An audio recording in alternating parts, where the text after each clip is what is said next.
Маяйы махаббатым, маңдайға жазған бақтым. Мен эмне кылай? Баягы Сен пияз арчы. Мен негизи бүт бар менен сырдашам. Деп коёюн. Мен өзү негизи кичинекей кезимде мугалим эле болгум келчү менчи. Сыймык байке. Ой, сыймык байке деп коем, сыймык көз тең элебиз да. Жумушка иштечи, сен аты көп сүйлөп атасың. Мен чын жаштык менен көп эле нерсени туура эмес кылып койгон жактарым бар. Мен эми жашырганда эмне? Мен жолдошум менен уже ажырашып кеткениме көп жыл болду. Адам деген баласына өзү каралаш керек да, өзү мындай боор тартып бермеш керек. Мындай эч кимге ишенбеш керек. Мындай жашоо бул өзүңдүкү да. Неге мен атам келбейт, неге жолукпайт деп ыйлайт да. Анан айттым ушундай. Эгерде жолугам десең мен апарайын дедим. Ал менин кыялымдагы жомок.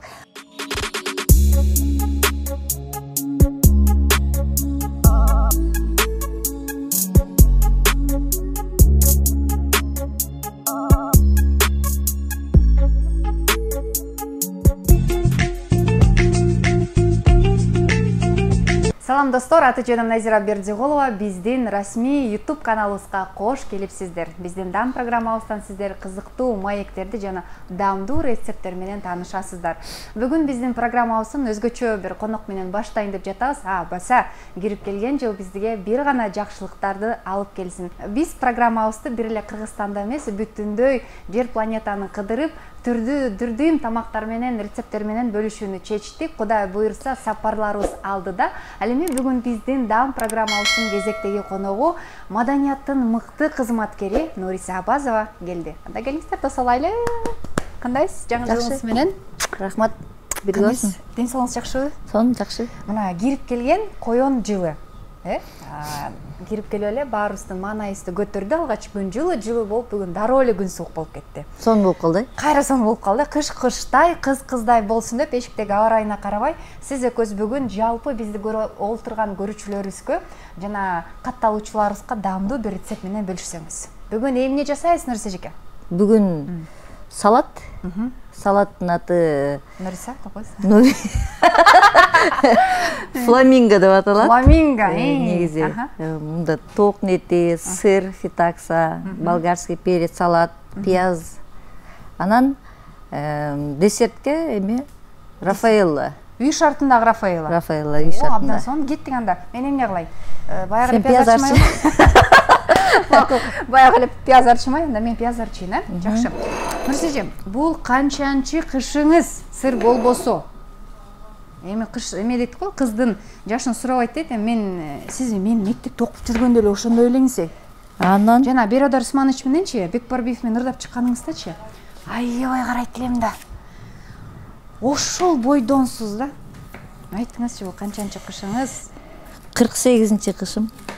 Анан бул кыш кандай болот сиз үчүн? Мен үчүн аябай сонун болду. Мен ушу биз жаш кезибизде, бала кезибизде бизде ар дайым ушундай эме болот эле да. Жаңы жыл күнү 31-нен 1-ине караган түнү мындай кар жаганда бизге мындай жомок сезилет эле, башкача болчу. Анан мындай ушул нерсенин жок болуп калганына көп жыл болгон да. Анан быйыл ушундай мени ошо балалыкка кайра алып барган сонун жыл болду. Ушу жалпы Кыргызстан боюнча ошо 31-нен 1-ине караган түнү ушундай сонун кар жаады. Анан баягы элдин баары чынында көптөн күткөн нерсеси болду окшойт да элдердики. Анан мен да ойлоп атам, быйылкы жыл негизи өзгөчө сонун жыл болот депчи. Быйылкы өтүп кеткен жылыбыз деле жаман болгон жок негизи, бирок баары жакшыдан үмүтүн үзбө, ийгиликтер мындай деп коет го элде. Андай жакшы жыл болот деп аябай Кудай буйрса ишенип атам. Бул жай эме балалык деп калбадыңызбы? Балалыгыңыз токтогулда өткөн, Ооба. Анан жаңы жылды кандай тосот элеңиздер үй бүлөңүздөр менен? Мисалы үчүн мен эсимде бар, апам чара-чара борсок жасатат эле, чара-чара оливье жасайт элек, чак-чак жасайт элек, бир даярдануу болот эле да. Кошунабыз келет, тигил тууганыбыз келет да, бизде өзүнчө бир даярдыктар болот эле, куда тоскондойчу. Бирок баам десем, акыркы 3-4 жылдан бери андай даярдыктар жок да. Сиздер кандай жаңы жылды тосот элеңиздер? Канча бир тууган элеңиздер? Кандай бир өзүңүздөрдүн бир жөрөлгөңүздөр, бир өзүңүздөрдүн бир салт санаңыздар бар эле үй бүлөлүк? Биз негизи ошо 30 эми бардык эле жаңы жылга даярданганда эле биз деле эл катары даярданат болчубуз. Анан үндүк багат элек да биз үйдө. Тоок үндүк дегендер аябай көп болчу. Анан ошолорду бирөөсүн аябай семиртип алып соет болчубуз. Анан ошону бышырат элек. Анан борсок жасагандарыбыз деле эсимде жок. Мен тиги үйдө эркек кыз болгондуктан мен мындай тамак самакты деле жазачу эмесмин. Сиз жегенге эле даярданып берчүсүз. Мен жегенге аябай жакшы даярданып берчүмүн. Май куюп коелу. Сковородкабызга. Май куючу жерине бирок пиязды туруп алайын деп атпаймынбы? Мында негизи бардыгын мындай соломка кылып тураш керек да. Анан аралаштырабыз, Анан аралаштырабыз. Үндүк нетин бышырат элеңиздер. Үндүк нетин бышырчубуз. Көбүнчөсү мен билишимче жанагындай 12-ни күтөт элек го, билесизби? Биз ал эми бала кезден эшикте карда ойноп жүрүп анан кийин эметип каласың да, чарчапчы. Анан уктап калат элек. Анан 12 болгондо атам бизди ойготот эле. Ой, тургула, Аяз ата келди деп анан эшикте каржап, Аяз ата белектерин таштап кетти дегенде анан ёлка деле жок болчу үйдө. Койбочуңуздарбы? Жок, андай жок болчу да биздин үйдө. Анан бирок эшикке чыкканда чындап эле каржап анан Аяз ата келиптир деп атам бизге тиги подаркаларын берип, анда тиги упаковкаларыбыз жана кагаздан эле мындай эмелик азыркы мындай элитный магазиндерде кагаздан упаковка кылышат го, ошондой сыяктуу болчу да. Анан кагаздарга подаркаларын даярдап коюп, конфеттерди. Анан аябай ушундай сон өзгөчө болот эле. Бир туугандар деп калдык. Анан үйдүн кенжесинде өдүңүзбү? Канча бир туугансыздар? Биз негизи 8 бир тууганбыз. 4 кыз, 4 эркек бала элек. Эми бирөөсү бир байкем былтыр каза болуп калды. Анан калганыбыз 7 барбыз. Кудайга шүгүр. 7 ынтымагыңыздар көбүнчө кимдер менен мындай сырдарсыз? Мырзалар мененби же эжелериңиз мененби? Мен негизи бүт баары менен сырдашам. Баары менен мону менен сонундо койсуз. Бир туугандардын арасында болот го, мисалы үчүн өзгөчө жана көп бир туугандар болгондо мындай улуу эжесине же бир улуу агасына алар да мындай боор тартып, акыркы бир сонун тамак жасаса да конокко чакырышып дегендей. Жок, биздин үйдө мисалы үчүн мен мисалы бүт баардыгы менен мындай, кандай десем эми өзүмдү укмуш мактап коеюнбу? Баары менен мамилем жакшы, баары менен кеңешем. Үйдө көп нерсе балким чечилгенге мен салымым көбүрөөк болуп калышы мүмкүн да. Ортодо туруп, калыс сөзүңүздү айтыппы? Ооба. Жакшы. Кичинекейде мындай сизге аяшып, мындай акыркы сүрсүгөн эттерин беришип, мындай бир туугандар арасында барбы ошол? Бар эле. Андай нерсе сөзсүз бар да анан. Же наоборот, сизди аксакал катары көрүшө. Нерсе келет, тынча турбу деп. Жок, андай көрбөйт. Андай көрүшпөйбү? Эме акыркы жолу айылдагы үйгө качан барыңыздар? Жаңы жылда ошол жактан тосуп келдим мен. Өзүңүз? Кызыңыз менен? Кызым менен, бир туугандарым менен, көпчүлүгү айылга барышты, анан айылда баарыбыз чогуу тостук. Айылдагы үйдө? Ооба. Азыр айылдагы үйдө ким жашайт? Апам бар, иним бар. Келиниңиз? Келиним бар, Кудайга шүгүр, баары жакшы. Жакшы. Апаңыз азыр канча жашка толду? Деп коеюн. Апам быйыл 75ке чыкты уже. 75ке чыкты. 76-га чыгат быйыл, буюрса. Эме апаңыздын бир сөздөрү дагы деле эсиңизде барбы, мындай бир нерсе кыларда эстеп, ушул апам айтты эле деп. Апаңыз кандай аял? Кандай эне мындай бир сүрөттөп берсеңиз? Апам мындай да, эми бардык эле үйдө апалар ошондой болсо керек деп ойлойм да, мындай. Үйдө ошондой турушун. Жоктон бар кылган ушундай эме адам да. Бардык нерсени мындай апам барда үйдө бүт баары даяр, сонун болуп калат да, берекелүү, бардыгы сонун. Анан үйдө курсагың ток. Апам барда, мисалы үчүн апам шаарга келип калса, мен аябай мындай семирип, апам болсо мисалы үчүн эртең менен тамак жеп эле кетип каласың, апам болсо туруп алып тамакты ысытып, чай ичип кет деп аябай ичирет да. Апам жокто шашып пушуп эле супун ичип алып чыгып кетип каласың да. Жумуштан келсеңиз тамак даяр. Ооба, жумуштан келсең тамак даяр. Түндө мисалы үчүн ашынып жаткансаң үстүңдү төшөк менен жаап, жылуула ысып атам десең болбой, кой үшүйсүң деп апам. Эне бар сонунда. Анан апам кандай десем, аябай шайыр. Анан бир нерсени ачык айткан, бетке айткан, ушундай жакшы айылдын уже аксакалы болуп калды да апам деле. Анан кадырлуу аксакалы. Жакшы. Баам деп көрсөк, апаңыз мындай тарсылдаган, мисалы үчүн 8 байланды эле тарбиялап, аларды бутка тургузуу оор эле да. Ооба. Анан сиз өзүңүз кимге окшоп калган? Сиз мындай жумшак, мындай бир калыпта, мындай олуттуу жүргөндөй мага сезилет да, мындай жулунбаган, мисалы үчүн Instagram баракчаңызда деле мындай бириңиздердин сүрөттөр, бир видеолор экен да. Анан бул өзүңүз кимге тартып калган? Негизи мындай сабыр деген нерсе бар да. Анан мен көп нерсеге мисалы үчүн унчукпайм. Бирөөлөр эме кылса дагы мен бирөөгө мындай ачууланганда бул мени жеткизгенде гана мен ачууланышым мүмкүн. Так мен өзүм мындай ушундай сабырдуу эле адаммын көп жерде. Токтоолугум мындай шайыр жерлерим апама окшош. Аябай токтоо болуп болгон жерлерим атама окшош. Бардык нерсе бар менде дейсиңизде. Басканым атама окшош деп. Атам деп калдыңыз, атаңыз кайсыл жакта иштеди? Атаңыздын тарбиясы өзгөчө, сиздердин үй бүлөңүздөргө кандай эле?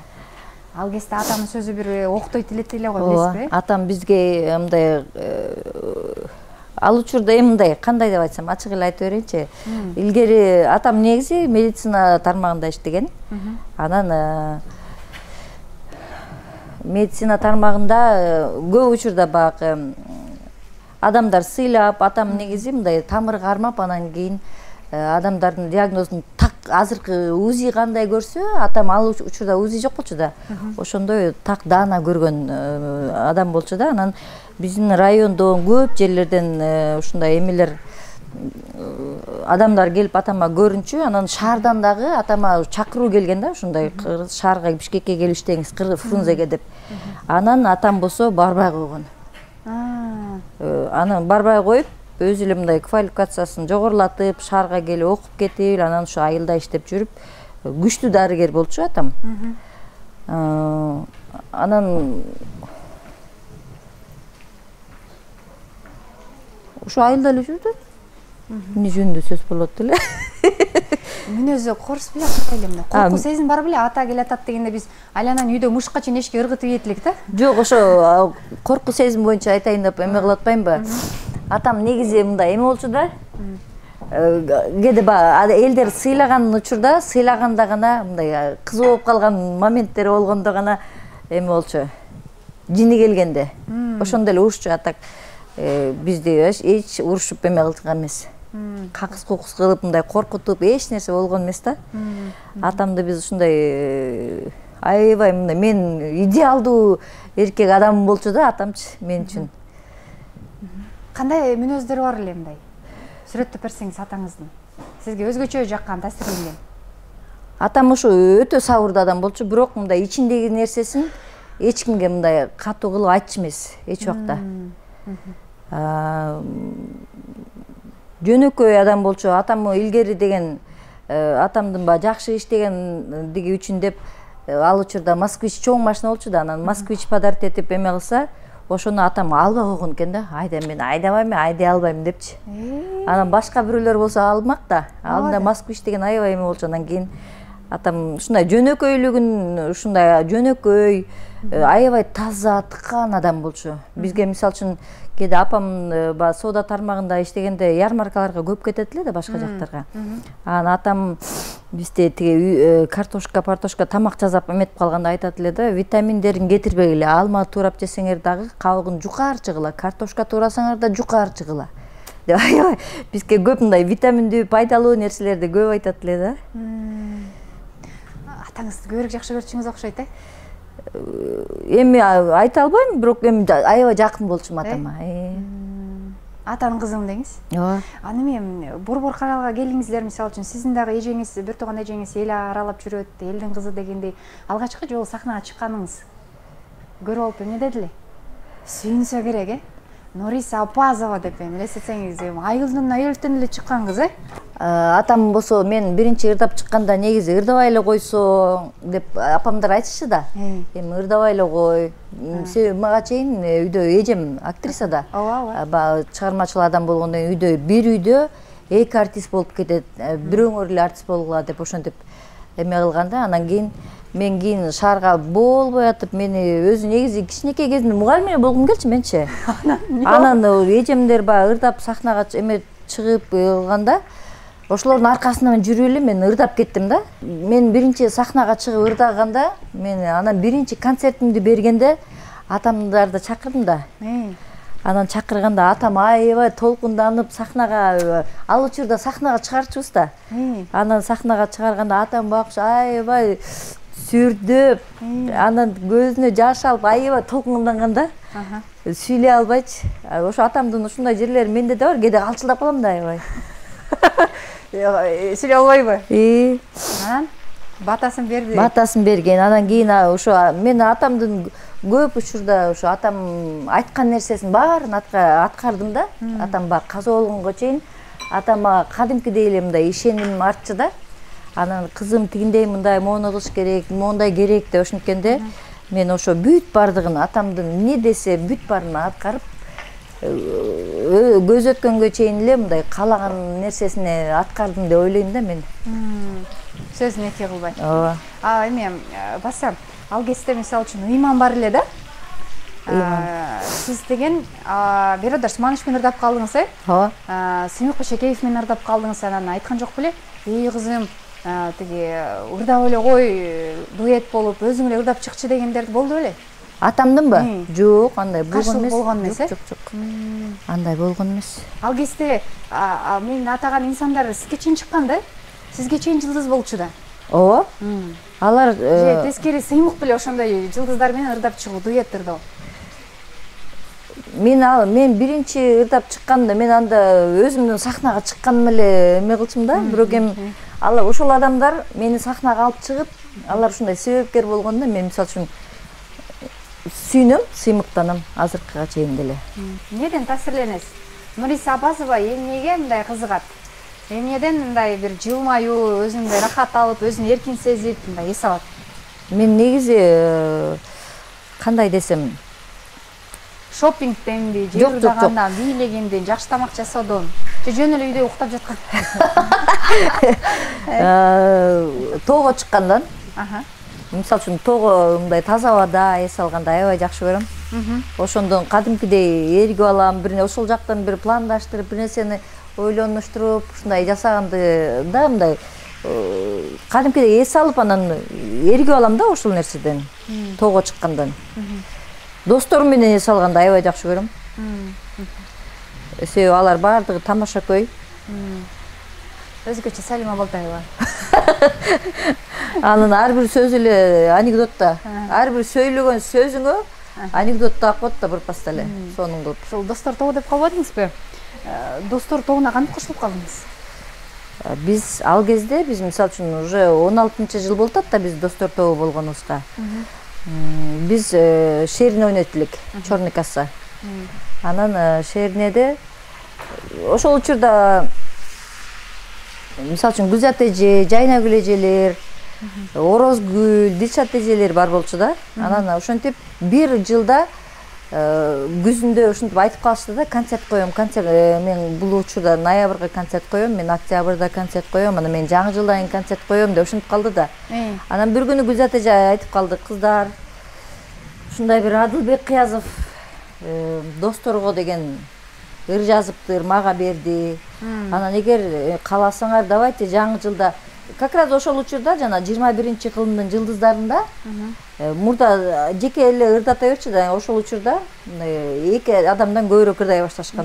Дуэт, трио, хор болуп ырдай башташкан. Анан биз ошол учурда давайте баарыбыз чогуу эле бир ыр менен чыгып коелу дешип, анан Досторго жаздырганбыз. Анан ошондо бизде үкү тобу дешип, баарыбыз үкүчө эмес, мен биринчи жолу ошондо үкү кийгем. Жана кыргыз топун ошондо кийгем. Башым кичинекей, кийгенди билбейм, мынтип кыйшайып кетет улам сайын. биринчи жолу ошондо кийип чыгып, анан ошондон кийин анан бизди эл аябай жакшы кабыл алып, анан достор тобу болуп калганбыз. Анан дальше ыржастырып, анан ырдайып чыга баштаганбыз да. Достор тобу мындай дайыма эксклюзивдүү жакшы ырларды алып чыгасыздар да. Репертуар таңдоодо мисалы үчүн баарыңыздар эмне да жанагы эки кочкордун башы бир казанда кайнабайт дейт да. Ал жерде 6 кочкорсуздар, канчасыздар? Жетесиздер. 6 болсуздар. 6 дагы чыгармачылыкка болгон көз карашыңыздар, табитиңиздер башкача. Анын үстүнө ал жерде курак дагы көп мындай ролду ойноп калат го. Көбүнчө эмнеге токтолосуздар? Бизде талкуу көп болот. Булар бирөө акындар, оончулар ушундай ыр беришет. Анан бизде ортого салабыз да. Могу ыр кандай болду? Сөзү кандай экен? Болбосо сөзүн жаздыралы, тигиндей мындай да. Анан оонун талкуулайбыз. Бирөөбүзгө жагат, бирөөбүзгө жакпайт. Анан бирок көп учурда ыр тандоодо баарыбыздын табитибиз туура келип калат да. Кайгы муң болуп, шаңга бөлөйсүздөрбү? Көбүнчө биз аракет кылабыз да, мындай шаңдуу ырдагангач, анан негедир эле бизге баягы мындай айырлар түшүп келип калат да.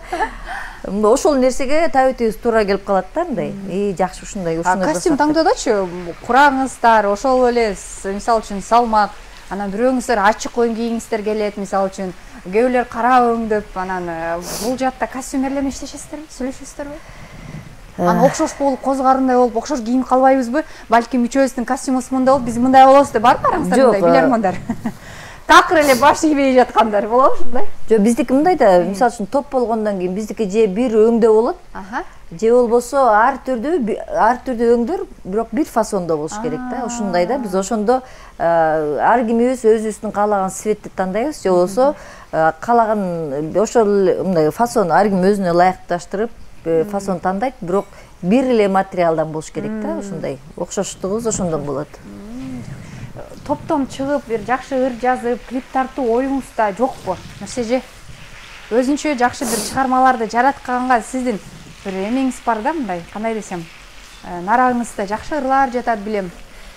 Жакшы ырлар бар. Ойлор бар. Эмнеге жасабайсыз, айтыңызчы, эмне болуп атса, уйкуга кетип калдыңызбы? Жок.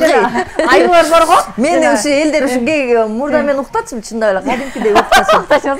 Жана аюлар кыш келгенде чеңге кетип калышат го. Аны сизде бир кара, сиз достор тобунда жүргөндөй эле сезиле берет да? Жүргөндөй элечи, достор тобу менен эле ырдап жүргөндөй эле сезиле берет. Бирок сиз өзүңүз жекеде жакшы чыгармалар жаратууга бир чоң талантыңыз бар да, жакта уктап жатканча ошону ойготуш керек да. Кандай дейсиз?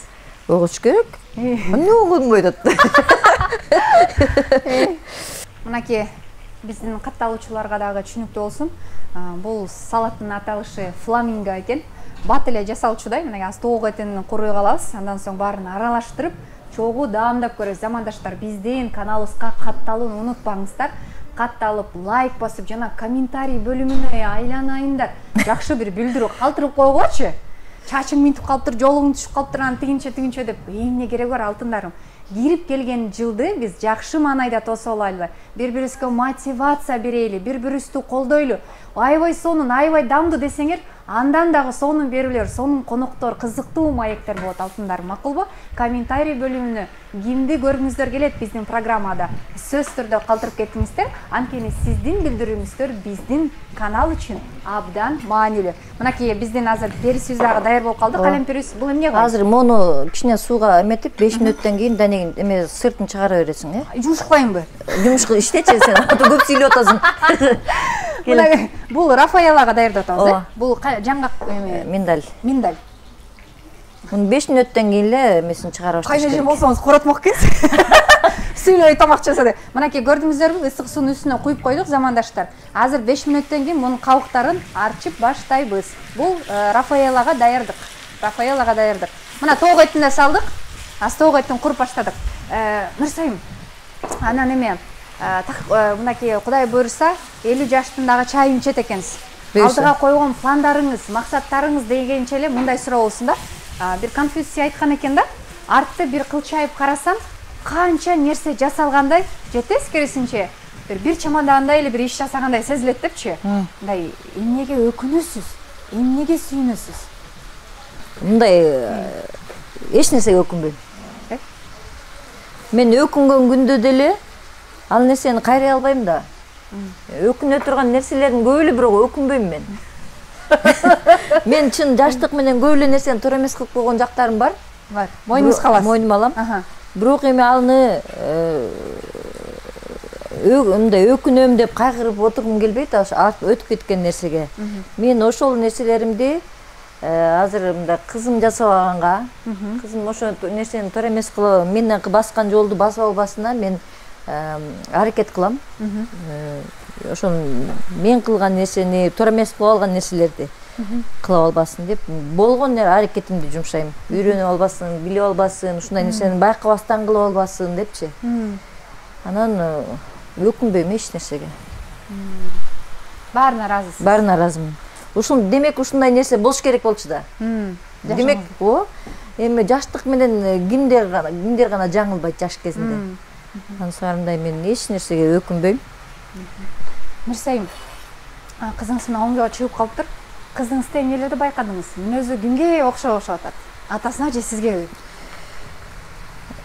Өтө мындай аябай шайыр өзү негизи, тамаша көй дагы. Анан мени да тамашалай берет да, кээде мен настроение болуп турганда мени да тамашалайт, анан мен көтөрө албай кетем анын тамашасынчы.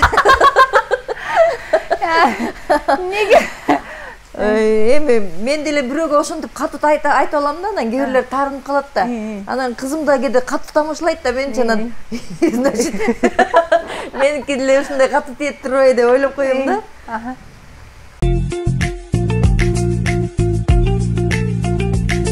Мирсайым, сиздей айым баатыр эне болуш керек эле. Эмне үчүн сиз бир кыз менен эле чектелип калдыңыз? Сиз мындай духу менен, мындай бой жагынан, келбет жагынан деги эле үйдө төрөп эле жаткан аял болушуңуз керек эле да.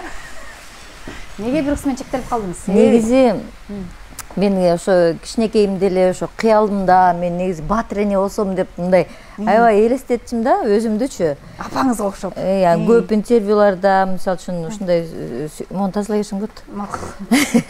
Анан кийин бирок эми мен эми жашырганда эмне? Мен жолдошум менен уже ажырашып кеткениме көп жыл болду. Кызым 3 жашында эле ажырашып кеткенбиз биз. Анан ошондуктан мен күлгө унайымбы? Күлгө унайымбы, өлтүрөсүз. Анан? Ошо. Анан эми кызымды өзүң жалгыз бой энелердин немесин эми түшүндүм. Мен ошондо түшүндүм да, эми эркекке ишенгенче эки босогоң ишен деп коет го. Ансыгардай далай эле көп нерселер баштан өттү, бирок ал нерсени мен мисалы үчүн бирөөгө айтып арстанып мындай айткым да келбейт да, нааразы болгум келбейт. Демек ошондой нерсе болуш керек болчу. Анан ошо. Анан эми андан бери 7 жыл өтүптүр, Мирсайым. Кайра турмуш куруу, кайрадан бирөөнүн колуктусу болуун каалаган жоксузбу? Же көңүлүңүз калып калдыбы? Мындай ойлосом, мындай эмем жок да. Азырынча мындай желанием жок. Азырынча эмес, мындай айтышат, үйдө баардыгы эле айтышат, эми сен жалгыз өмүр бою жалгыз жашамак белең, кызың деген турмушка чыгып кетсе, сен үйдө жалгыз соксоюп калмак белең деп, ал жагын деле ойлойм. Негизи жакшы эле ойлойм, анан кийин мындай коркуу сезим бар да, эбай дегендей. Ишенбөөчүлүк. Эми баардык эле эркек адамдар андай эмес, конечно. Бирок менде ушундай коркуу сезим пайда болуп калдыбы? Ушундай бар. Катташпайсыздарбы азыр? Кызым менен катташып турабы? Кызын көрөбү? Жок. Биротоло эле бүтүрүп салдыңызбы? Эми мен ал адамды мойнунан тартып, желкелеп алып келип, мындай кызы бул сенин кызың каралаш деп айта албайм да. Өзү мындай адам деген баласына өзү каралаш керек да, өзү мындай боор тартып, эме кылыш керек. Кызым бирок андай нерсени эме кылат, каалайт, анан ал адам өзү каалап келбесе мен аны заставить этмек белем. Мен деле мындай кызыма түшүндүрүп айтам, эгер кааласа жолуктурам, кааласа жолугасың, тигине мындай деп айтам, бирок эми ал адам же чалбаса, же эч нерсе кылбаса мен аны кантип айтам. Мону аралаштыра берейин. Ооба, келиңиз. Уже даяр эле болуп калды баардыгы. ошондой. Анан бардык нерсени, болуп аткан нерсени мен мындай жарыялагым келбейт. Эч нерсе мындай депрессиядан чыгыпсыз да, мындайча айтканда. Ошол мындай депрессия деп деле айткым келбейт, бирок ушул мындай кыйын немеден мындай өттүм, өзүмдү мындай жеңдим да. Мындайча айтканда. Кантип жеңдиңиз? Мисалы үчүн бизди көрүп жаткан бир замандаштар болушу мүмкүн да. Мага деле, сизге деле жеке катка келсе керек, эже ажырашып кеттим, балам менен кыйналып атам, жардам бериңизчи дегендей каттарчы. Анан ошондой айымдарга кандай кеңеш берет элеңиз? Мына жалгыз боо энелер балдары менен калып калган. Балким сиздин сөзүңүз аларга бир чоң мотивация болоттур. Эми кандай мотивация бериш керекти деле мен өзүм деле билбейм да мындай. Бирок мындай эч кимге ишенбеш керек. Мындай жашоо бул өзүңдүкү да. Жашоо сеники, өзүңдүкү. Бул нерсенин бардыгы бирөө үчүн эмес. Кылып атсаң да апам дагы айтат эле да, биз кичинекей кезибизде бир үйрөнгөнүң өзүң, кылганың мен үчүн болсо, үйрөнгөнүң өзүң үчүн дегендей да. Жашоодо бардык нерсени элдерге жарыялабай эле акырынтымызын өзүң оокатыңды кылып эле жүрүш керек да. Мындай бирөөгө анан мен канча жыл бирок капа болуп да жүрдүм, мындай. Неге мен жашамашына мен башында эле ушундай аябай кыжалат болдум да, биз ушундай ажырашуу болгон учурда мен аябай мен өзүм кеч турмушка чыксам.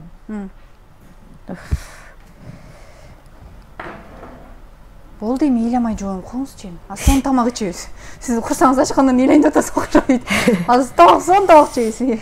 Анан ушинтип, анан эмне себептен мен ажырашып калам деп. Эми сүйүп калдыңыз да эми. Сүйүү да. Сүйүүдөн жаралды да кыз, туурабы? Бирок кызыңыз бар, караңызчы, бул нерсе керек эле да. Кыз бар, балким турмушка чыкпай калмактыр. Сиз жогоруда айтмакчы, бешенеге жазылган нерсе болду да. Туура. Азырчы жана кызыңыздын кылыктарын көрүп, ал нерсенин баары унутта калып калса керек, же? Башында кызым мен айтат да, тиги. Неге мен атам келбейт, неге жолукпайт деп ыйлайт да. Анан мен сени ага жолуктурбайм деген жокмун деп дей салып алайынчы, что-то ыйлап баратам аябай. Бир аз толкунданып кеттим окшойт, а? Болор экен. Турмушта болот. Азыр кызыңыз бир эс тартып калган учур экен да. Мындай көп нерсени түшүнүп, мындай сизди колдоп дегендей. Түшүндүрөсүзбү, айтасызбы? Ошо кээде ушинтип неге башка бирөөлөрдүн аталары бар, меники эмнеге жок деп ошентип ыйлап эме кылды да. Анан мен айттым, мен эми ачык эле айттым, жашырганда эмне баары бир билип эметет да. Билет да, билсе да сизден билгени жакшы. Анан айттым ушундай. Эгерде жолугам десең мен апарайын дедим. Жолугам десең апарайын. Мен да сен эметпей, ошо кыйнабай. Анан кийин өзүң көрөсүң, өзүң чечесиң. Десим, анан кийин 2-3 күндөн кийин ойлонду окшойт, анан кийин жок, мен барбайм деп айтты өзү эле. Ошо менен бул тема жабылды деймиз. Ошо менен жабылды. Анан эми азыр экөөбүз бири-бирибизди аябай поддержка кылып, капа болгонубузда мен аябай карайт. Кызым негизи мындай аябай жарыукер болуп чоңойду да. Мен Кудайга шүгүр ошонусуначы. Мен ооруп, баягы ковид болгон учурда кызым деле болду, бирок ал жеңил мындай өткөрдү да, көтөрдү. Анан кийин мага тамак жасап берип, шорпо жасап берип, ушундай мени карап, аябай кадимкидей мындай камкордук көрөт да, кадимкидей мага камкордук көрөт да. Мен ал кыйналган учурда мен ага кандай мындай переживать этсем, ал дагы мени ушундай эме кылат. Рафаэловду баштай берели. Мынакей замандаштар, биз жаңгактарыбыздын, мынакей орехтерибиздин сыртын ачып алдык. Азыр үй шартында эле Рафаэланы жасаса болот экен, мен азыр билип отурам. Нурсеже биз менен сонун бир рецепт менен бөлүшөйүн деди. Азыр эми чогуу Рафаэланы жасайлы. Биздин Рафаэловска мындай кокосовый стружки керек. Биз эми аябай көп жасасаң, көп эле кошсоң болот. Ооба. Бирок биз үчөөбүз элес, сиз менен Замир эле. Үчөөбүз эле. Замир көп жейт бирок. Анткени эркек киши да. Анда көп эле салып коюнчу.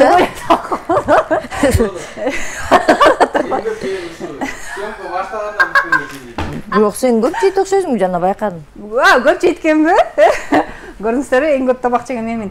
Яны Нурсижи эмечи жан дүйнөңүздү кантип анан кийин дарыладыңыз? Биз аял биз зат өзү негизи жаратылыштан назикпиз го. Бирөөнү уруп кетсек 10 сутка ыйлап жатып алабыз го, кыйналып, кысталып. Негизи ошондой учурда жаныңда сени колдогон адамдар болуш керек экен да. Анан менин ушу бир туугандарыма Кудайга шүгүр, бир туугандарым мени аябай колдоп, аябай жакшы колдошту да, колдоо көрсөтүштү. А мен ошого ыраазымын, шүгүр. Кайрадан турмушка даяр эмессизби же өзүңүз каалабай жатасызбы? Кайрадан турмушкабы? Менде ошо корку сезим кетпей жатат да. Бирөө менен таанышсаңыз деле таштап кетет же кетип калат деген сезимдерби? Жок, мындай. Адамды таштап кеткенде эмес да, адамдардын мындай кандай десем, бирөөгө адам деген бирөөгө турмушка чыгып баш кошуп атканда, негизи эң биринчи кезекте бул ишеним да. Адам бири-бирине ишениш керек. Колдоп эме кылып атканда, мындай турмуш куруп атканда бири-бирине ишенип, колдоп каякта болсо, анан ошондой сезим негизи үйлөнгөндөн кийин сүйүү жок болсо дагы ушул нерсе керек экен да. Биринчи колдоо, Бирок кыздын чырагы 40 деп коебу? Ооба. Кудай буйруса, сиздей аял жалгыз калбайт деп ойлойм мен. Анткени сиз күчтүүсүз, сиз сулуусуз, айтып атпаймынбы? Ай, сиз экранга чыккандачы жанагы, жанар ырдабайлыбы, кандай дейсиз? Кайсыларды? Ал менин кыялымдагы жомок, бактылуу. Менден ырт чыкпайт, келиңиз ырдаңыз, бийлеп турайын. Биздин эмес Рафаэлос андан дагы таттуу болсун. Ал жерде туп-тунук тазалык бар, алдо жокта капалыктар, күлкү бар жокта ыйлоо деген, ал жерде өчпөс сүйүүлөр бар. Ал менин кыялымдагы жомок, бактылуу күндөр бар аягы жок.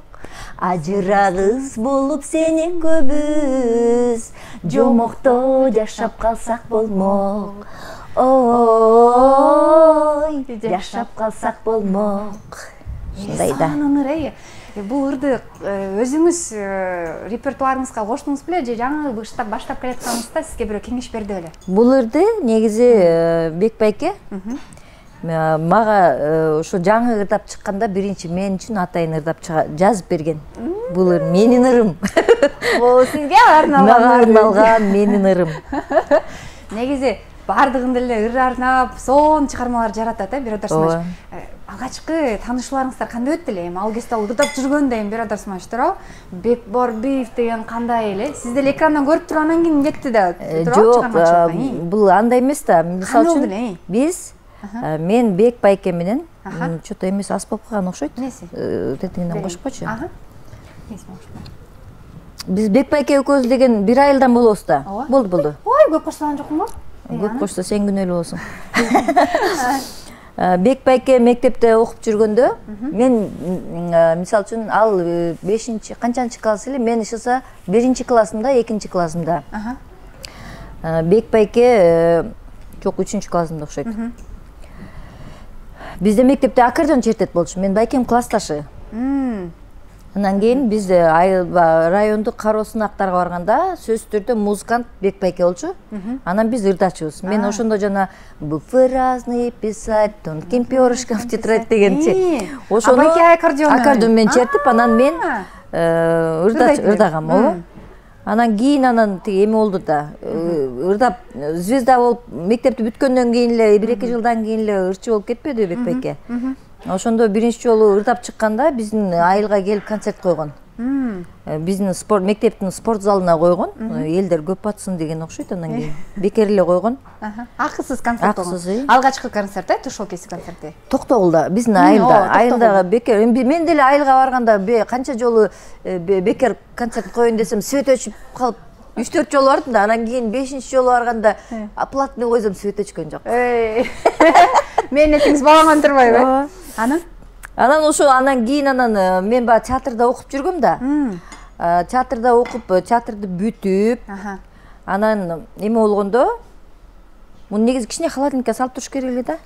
Эми холодильникке салганга Убакыт жок, убакыт жок. Мынакей көрсөтүп коелу. Замир алып койсоңуз келип чоңураак экран менен. Мындай кыласың. Тарелка берейинби? На толук делаешь. Бул жерде биздин дикка да бар. Негизи муну холодильникке мынтип салып турса, анан кийин кичине катат да. Жакшылап эле тоголоктоп салайынчы. Укмушай. Анан бардыңыз, анан айттыңыз да мен эме.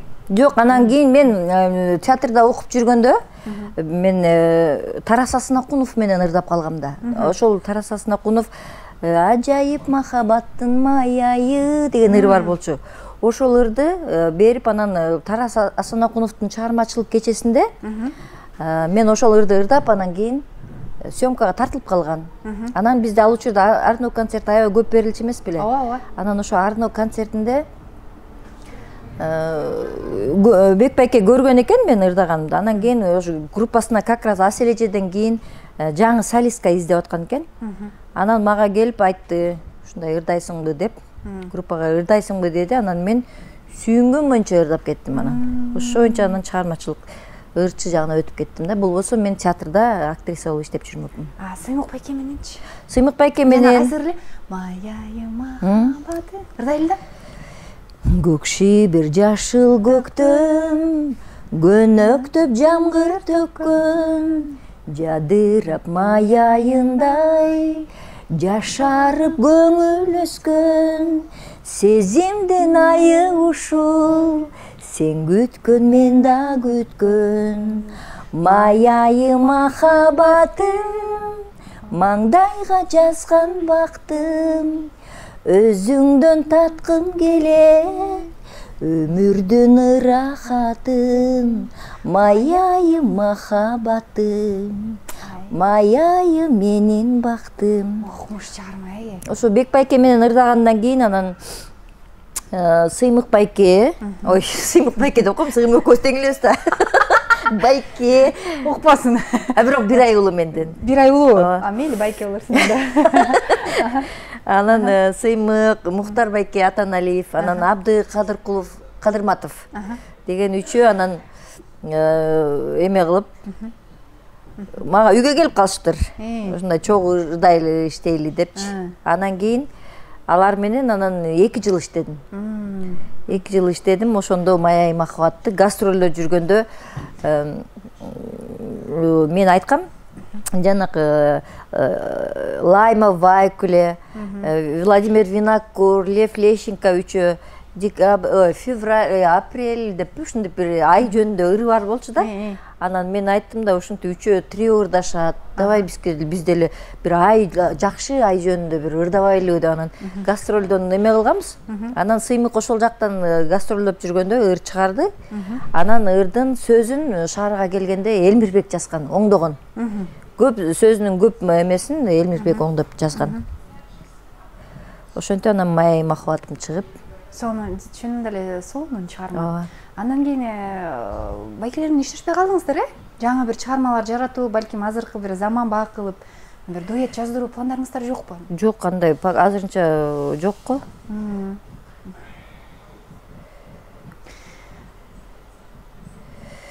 Негизи могу холодильникте бир аз турганда мындай катуураак болуп сон болмок да. Мен эмесин түшүндүм азыр. Элестетип атасың? Элестетип атам, бул азыр музаткычтан чыкканынчы. Замандаштар, айымдар, сиздер сөз түрдө мынакей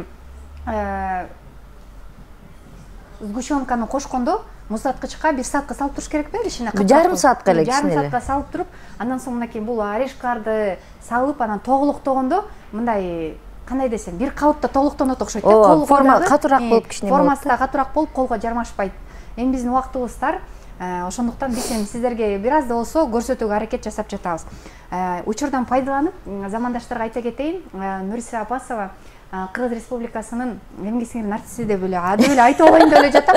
Ой, мен уксас, оозуңузга май деп эле коюңузчу. Анткени былтыр ушул маалы Кыргыз маданияттын мыкты кызматкери Сиязбек Исканелиевдин үйүнө конок барганбыз да. Анан индюктун этинен бизге шишкебек жасап берген. Ошондо мына сиздин досуңуз Замир Арыкбаев сыйлык алып жатат. эми сизден биринчи алды десем мен аябай сүйүнүп атам, эч тардык жок, досум да деп сүйүнгөн да. Ошол кезде да эмгек сиңиргенде эле айтып бергем, мынакей Оозума Маекин ушул жылда маданияттын мыкты кызматкери эмес, Кыргыз Республикасынын эмгек сиңирген артисти болду. Кудай буйруса, мен эмнени айтарым келди ушун менен. Нурис эжеке абдан сонун дымдама жасайт. Бул биздин биринчи жана акыркы маегибиз эмес, жайында чоң казанга маектин уландысын сөзсүз түрдө сиздер көрөсүздөр. Чоң казанда сонун кылып, мынакей азыр жер жемиштер дүйрдүйүм чыга баштаганда, менчи майдын аягы сонун болуп калат, майдын аягында сиздерге сонун дымдаманын рецепти менен бөлүшөт. Бизден эч кайда алыстабаңыздар, биз менен чогуу болуңуздар. Азыр эң сонун учур мага жаккан бул дегустация. Көрүшөбүз.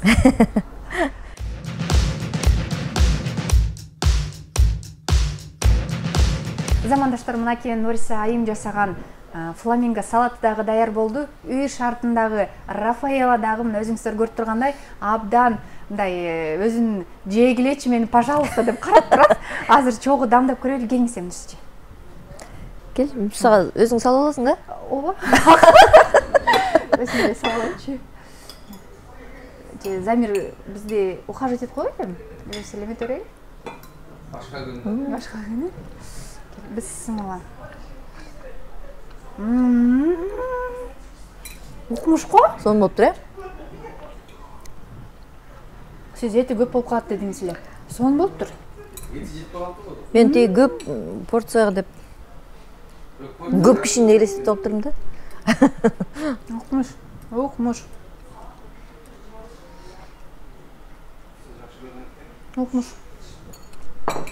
Аябай дамдуу болуптур. Серьезно, да? Аябай сонун болуп дамдуу болуптур. Азыр биздин чайыбыз кайнаганча, замандаштар, биз сөз түрдө комментарийде көп келишет, Назира отуруп жебейсиңерби депчи. Биз эфир бүткөндөн кийин сөз түрдө дасторкон жазып, дагы суроолорубузду берип, Эжемен жеке баарлашып чайдын үстүнө олтурабыз, бирок эми берүүгө ылайыктуу кичине дегустация кылып коелу, эфирибизди бүтүрөбүз. Эми мынакей жасалган Рафаэладан дагы дамдап көрөлү.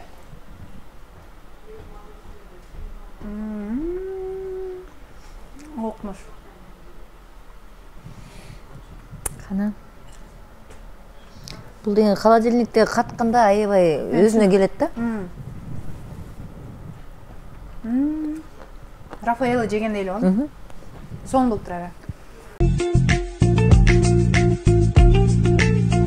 Замандаштар, ушул ыр менен чоңойгонмун. Ушул ырды азыр мен ойлоймун, сөз түрдө ырдатышыбыз керек. Ушул ыр менен эфирибизди жыйынтыктайлы. Келиңиз эми. Микрофонду суналы, жук болсун. Припев. Припев эле бар. Эскирген эски бакта, экөөбүз эки жакта, эрчишип бир бас желек, жалгызмын ушул такта, эскирген эски бакта. Аябай сондай замандаштар. Эми учурдан пайдаланып, сизге рахматым айтам. Рахмат сизге. Өпкү боло учактан коет. Сизди учактасам тегимде. Берекелүү адамды учактагандай боласыз да, сиздеги сонун энергия, сиздеги болгон аялдык бир касиеттер, сиздин ошо назиктигиңиз, боорукерлигиңиз мындай жүзүңүздөн эле көрүнүп турат да, кандай айым экениңизди. Сизге чоң рахматты айтамын. Ушу кирип келген коён жылы сизге жакшы бир жезделүү кылыңыз. Анан жана коён жылында сонун бир нарселүү болуңузчу, ошону айтат элек. Бизди көрүп жаткан жалпы замандаштарыбыз менен, жалпы катталуучуларыбыздар менен, анткени сизде айым сөз түрдө эмне? Бактылуу болуш керек. Бактылуу. Бактылуу болом? Вот, сиз бактылуусаңыз деле. Келиңиз, биздин замандаштарыбызга сонун бир калп элек айтып коюңуз. Кирип келген жаңы жыл менен куттуктап. Бак, Токон Ишбаевдин ырында бар эмеспи? Ушул жылы акындар жакшы жазсын, ушул жылы кыз жигиттери каталышсын. Ушул жылы баласыздар балаа көрүп, базар болуп үйлөрүндө бакылдашсын дегендей. Ар бир үй бүлөдө наристенин үнү жаңырсын. Ооруп аткан адамдар болсо, эч качан мындай айгып, жакшы болуп, элдин катарына кошулуп, жакшы күндөрү көп болсун. Кыргызстаныбызда өнүгүп көп өссүн, жаңы жыл баарыбызга жакшылык таап келсин. Сага да балдарыңдын жакшы күндөрүн көр, жакшылыктарын көр, бактылуу бол. Ооба, баарыңарга ийгилик, ден соолук, аманчылык. Жакшы замандаштар, аты жөнүм Назира Бердиголова. Баса биз бүгүнкү старткан студиябыз Динара айымга таандык. Мынакей артыбызда турган Карагат мектебине чоң ыраазычылык айтабыз. Динара, чыдаганыңа чоң рахмат. Ошол айтат элем, эгерде сиздер бир бизнес баштагыңыздар келсе, анда сөзсүз түрдө бул курстарды окуп алып, үйдөн чыкпай эле онлайн сонун акчаларды тапсаңыздар болот. Баракчасын дагы белгилеп коебуз, биздин Instagram баракчасына кирип кайрылсаңыздар болот. Дагы бир сонун жаңылыгым бар, замандаштар. Эгер сиздер бир айда 5 килограммдан 10 килограммга чейин арыктайм десеңиздер, анда менин жеке өзүмдүн марафонума чакырып өтөмүн. Биздин ушул ссылканын астына мен сөзсүз түрдө баракчамды жана байланыш номерлерди калтырып өтөмүн. Келиңиздер, үйдөн чыкпай, спорт залга барбай, ден соолукка зыяны жок, дары дармек ичпей эле сонун арыктасаңыздар болот. Келиңиздер, чогуу арыктайлы. Биринчи байлык ден соолук дегендей, баардыгыбыз ден соолукта бололу. Көрүшкөнчө.